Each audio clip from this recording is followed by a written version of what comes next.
بڑے سے بڑے آدمی کی ڈیتھ ہو جائے، غسل، یہ اس کو پروٹوکول دیا جا رہا ہے، غسل دو۔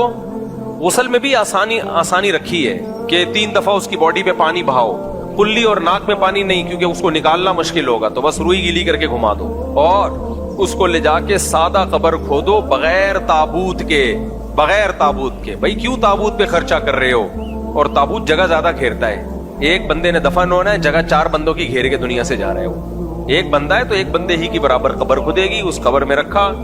اور حدیث میں غالباً میرے علم میں نے پڑھی تھی حدیث، ابھی پوری تفصیل مجھے معلوم نہیں ہے، یہ بھی مکروہ ہے کہ آگ پہ پکی ہوئی اینٹ استعمال کی جائے قبر میں۔ آگ پہ پکی کچی اینٹ ناپسندیدہ ہے، مجبوری کے حکام الگ ہیں، لیکن اندر سے بھی قبر کو پکا کرنے کی اجازت نہیں ہے مجبوری کے بغیر۔ سادہ اینٹیں جو کچی ہوتی ہیں ان سے، یا سلیب جو پتھر ہوتے ہیں ان سے اس کو بند کیا۔ سیمنٹ کا یعنی پکی ہوئی چیز کا استعمال نہ ہو، سیمنٹ کا بھی استعمال نہ ہو، اور سادہ اس کو آپ نے کیا کر دیا، رکھ دیا۔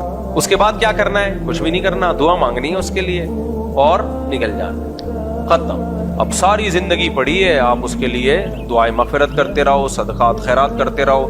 ہم نے کتنی ٹینشنوں میں میت کے لواحقین کو ڈال دیا کہ دفن کر کے آؤ، سب سے پہلے کھانا، 3 دن تک لنگر چلتے ہیں، کھانے چلتے رہتے ہیں، تمبو لگے ہوتے ہیں، لوگ آ رہے ہوتے ہیں تعزیت کے لیے، بیٹھ جاتے ہیں دھرنے مار کے، 2-2 3-3 دن تک بیٹھے رہتے ہیں، اور پھر دعاؤں کا پروگرام چلتا رہتا ہے، پھر آتے رہتے ہیں، جاتے رہتے ہیں، آتے رہتے ہیں، جاتے رہتے ہیں۔ جو جس بندے کے ہاں میت ہوئی ہے نا، وہ ایسی ٹینشن میں آتا ہے، دنیا کے کسی کام کا نہیں رہتا وہ شخص۔